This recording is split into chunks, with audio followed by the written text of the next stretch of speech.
E pela primeira vez desde agosto, a média diária de novas internações por Covid voltou a ficar acima de 1.000 em São Paulo. Sobre isso, nós vamos conversar a partir de agora com o secretário da Saúde do Estado de São Paulo, Jean Gorenstein, a quem agradecemos demais pela participação. Secretário, seja bem-vindo mais uma vez à Jovem Pan News. Bom dia, Daniel. Bom dia, Adriana. Bom dia a todos os ouvintes e telespectadores da Jovem Pan News. Quero agradecer muito o convite e realmente hoje nós temos dados que merecem bastante atenção, uma vez que nós tivemos um incremento significativo desses números de 2 semanas para cá, especialmente na última semana. Para se ter uma ideia, nas enfermarias nós tivemos um aumento de 200% das internações em enfermaria. Chegamos a ter, nas 2 últimas semanas, 100% de elevação do número de casos nas UTIs, sendo que da última semana para cá, 50%, e hoje atingimos um número de 7.100 internados, especialmente internados com o mesmo número daqueles que nós tivemos em agosto e setembro. Portanto, mostrando realmente o quanto a variante Ômicron também ela vem impactando a população e o nosso sistema de saúde. É importante lembrar que, pelo número de pessoas acometidas de forma leve, esses dados não são computados em termos de número de casos. A gente só computa o número de casos das síndromes respiratórias agudas graves, desses que vão para os hospitais. Portanto, nós temos seguramente muitos casos, milhões de casos acontecendo e só não tivemos um incremento ainda maior do comprometimento do nosso sistema de saúde, porque a vacinação realmente protegeu, se fez valer para a proteção de casos graves e também de mortes. Agora, secretário, já há um diagnóstico em relação a essas pessoas que estão internadas? Trata-se de gente que optou em não se vacinar ou quem não completou o esquema vacinal? E qual a estratégia da pasta para brecar a elevação desses números?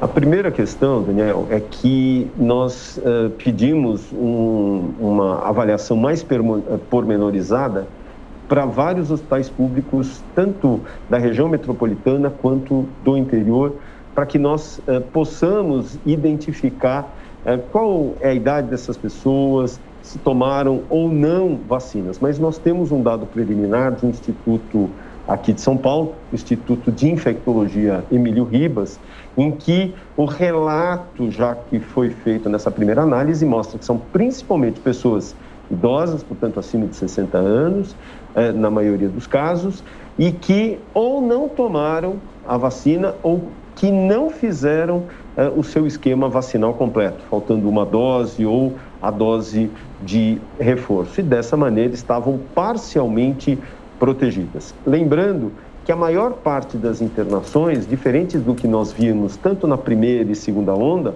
elas acontecem nas enfermarias. Para se ter uma ideia, hoje são 7.100 pacientes, porém nós temos um quantitativo de 4.700 nas enfermarias e 2.300 nas UTIs, ou seja, muito distante daquilo que nós vimos no pico da pandemia, agora da segunda onda, em que nós tivemos só de UTI 13.150 pessoas, num total de 30.000 pessoas internadas. Então, seguramente, o impacto da vacina, volto e reforço, ele é fundamental na proteção à vida.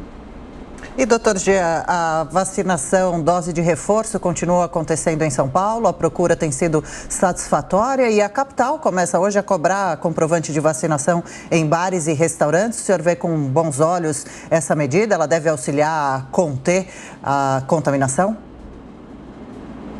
Na verdade, nós tivemos agora uma procura na última semana com incremento de 30% das pessoas querendo ou fazerem a sua atualização. Para você ter uma ideia, nós estamos com 2.500.000 pessoas no estado que não tinham tomado sequer a sua segunda dose. Dessas, 1,5 milhão eram de jovens de 12 a 29 anos. E tivemos um incremento, portanto, de procura em 30%, tanto para a dose de reforço, como também para essa segunda dose, completando, portanto, o calendário vacinal. Hoje, estamos com mais de 12 milhões de pessoas que já tomaram essas doses de reforço.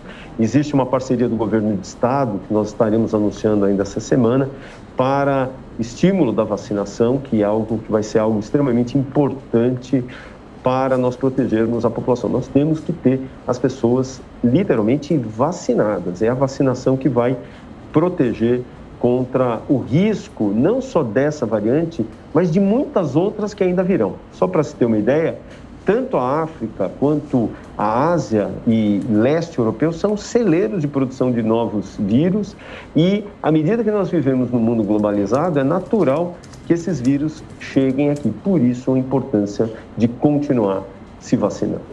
Agora, secretário, tem uma questão que envolve também a imunização das crianças. Hoje, São Paulo começou para valer a vacinação dos pequenos. Há uma expectativa muito grande em torno disso. Eu gostaria que o senhor nos dissesse qual é a previsão para a conclusão dessa etapa e o quanto a imunização das crianças pode ajudar nesse processo de vencer o desafio da pandemia, digamos assim. A gente sempre gritou, isso eu estou falando não só como gestor, mas como infectologista, para que a gente possa controlar uma pandemia, nós precisamos imunizar, mas ter no mínimo 90% de toda a população, em todas as faixas etárias imunizadas, principalmente a população-alvo. Nós já temos 96,6% da população adulta vacinada com as 2 doses. Nós estamos, hoje, atingiremos 80%, estamos com 79,8% de toda a população acima de 12 anos vacinada com as 2 doses. Mas precisamos obter 90% da população, inclusive na pediátrica, principalmente quando nós estamos falando hoje na Ômicron, que ela tem uma transmissão muito grande, de pessoa a pessoa, mesmo que vacinados com carga viral mais baixa, mas as crianças são grandes portadores e, diferente do que nós vimos nas outras cepas, elas desenvolvem sintomas.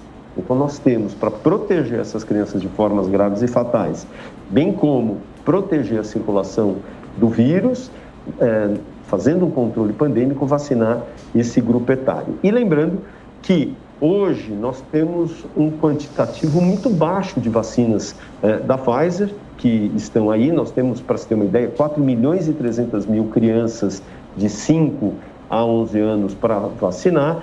Recebemos na semana passada 234 mil, receberemos hoje um quantitativo de mais de 260 mil, mas, para se ter uma ideia, só aquela população vulnerável, que são aquelas crianças portadores de comorbidades, que têm doença no coração, no pulmão, diabetes, alguma alteração na sua imunidade, deficiências físicas ou mentais, indígenas e quilombolas, eu preciso 850 mil. Então, nossa expectativa é que, se nós continuarmos com esse pinga-pinga de vacina, a gente só vai conseguir imunizar essa população de risco até 10 de fevereiro.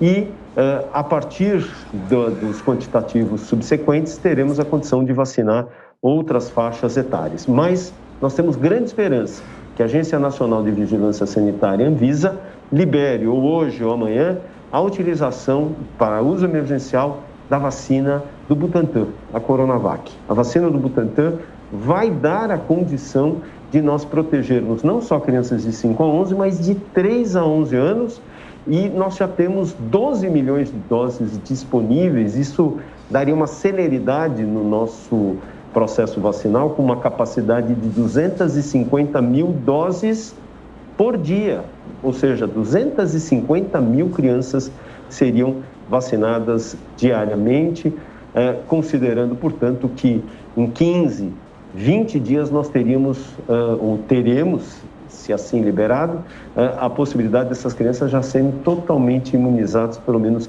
com essa primeira dose. Então, para nós é uma expectativa muito grande, uma esperança, não só minha como gestor, do próprio governador João Dória, do vice-governador Rodrigo Garcia, mas especialmente de pais e mães que querem proteger os seus filhos. O avanço da Covid em São Paulo em destaque na entrevista com Jean Gorenstein, secretário de Saúde do Estado de São Paulo, a quem agradecemos demais pela participação. Até uma próxima, secretário. De novo, muito obrigado, Dani, Adriana e a todos os ouvintes e telespectadores da Jovem Pan News. Muito obrigado. Obrigada, senhor. Bom dia.